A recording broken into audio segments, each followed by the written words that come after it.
আমার টেরা ব্যাকা আর পুরনো কড়াইতেই মুরগির মাংস রান্না করতে চলে এলাম। আসসালামু আলাইকুম এভরিওয়ান, কেমন আছেন আপনারা সবাই? আমিও ভালো আছি আলহামদুলিল্লাহ। এই যে সেই পুরনো কড়াইতেই তেল দিলাম, পরিমাণ মতো তেল। তার মধ্যে এখানে তেজপাতা আর দারুচিনি দিয়ে ফোড়ন দিলাম। সাদা এলাচ ছিল না আমার ঘরে, গোটা সাদা এলাচ, তাই ওকে দিতে পারিনি।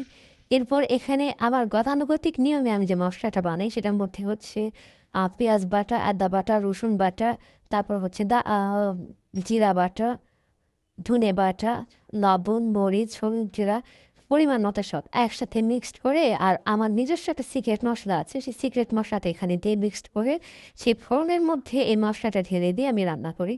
বিশেষ করে মাছ কষাতে বা মাংস কষাতে আমি এইভাবে মশলাটা কষিয়ে নিই। মশলাটা ভালো করে কষিয়ে নিয়ে তেল উঠে আসার পর তারপর আমি এখানে মুরগির মাংসটা দিই। মুরগির মাংসটা দিয়ে এই যে আমি এখন এখানে কষিয়ে নিই মাংসটা ভালো করে। তো যাই হোক, এটা হচ্ছে আমার রান্নার প্রসেস। আপনারা কেউ আমার ভিডিও যেই দেখেন না কেন, একজন দুজন যারাই দেখেন না কেন, তারা কখনোই ভাববেন না যে আমি আপনাদেরকে রান্না শেখাতে আসি না। আমি আপনাদেরকে কখনোই রান্না শেখাতে আসি না। আমি নিজে সিম্পলি যেভাবে রান্নাটা করি, যতটুকু মশলা থাকে বা যতটুকু উপকরণ থাকে সেগুলো দিয়েই আমি যেভাবে রান্না করি, সেই রান্নাটাই আমি জাস্ট শেয়ার করি আপনাদের সাথে। আমার রান্না করতে ভালো লাগে এবং রান্না শেয়ার করতে ভালো লাগে, তাই আপনাদের সঙ্গে শেয়ার করি। আর এই মুরগিটা হচ্ছে সোনালী মুরগি। আমি ব্রয়লার মুরগি খাই না, আমাদের বাসায় ব্রয়লার মুরগি আসে না। আর দেশি মুরগির অনেক দাম, দেশি মুরগি অবশ্য বিভিন্ন প্রোগ্রামে আনা হয়। আর বরাবরই আমরা সোনালী মুরগিটাই বেশি খেয়ে থাকি। তো আজকের এই মুরগিটা আমি রান্না করছি পটল দিয়ে। মাংসটা চুলায় উঠানোর আগেই এই পটলগুলো আমি ছাল ছড়িয়ে নিয়ে ভালো করে ধুয়ে নিয়ে গোটা গোটা করে কেটে রেখেছিলাম। তো সেই পটলগুলোই আমি এখন এখানে মাংসের সাথে অ্যাড করে দিলাম, অ্যাড করে দিয়ে যে এখন ভালো করে কষিয়ে নিচ্ছি।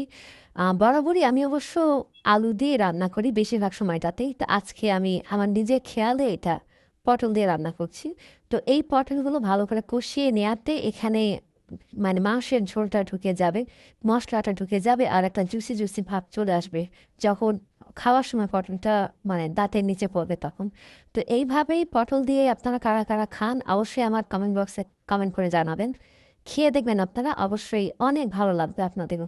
তারপর ভালো করে কষিয়ে নিয়ে এখানে পরিমাণ মতো পানি দিয়ে, মানে ঝোলের জন্য পানিটা দিলাম আর কি। পানিটা দিয়ে তারপর এটাকে একটু ভালো করে নেড়ে চেড়ে আমি এটাকে ঢাকনা দিই।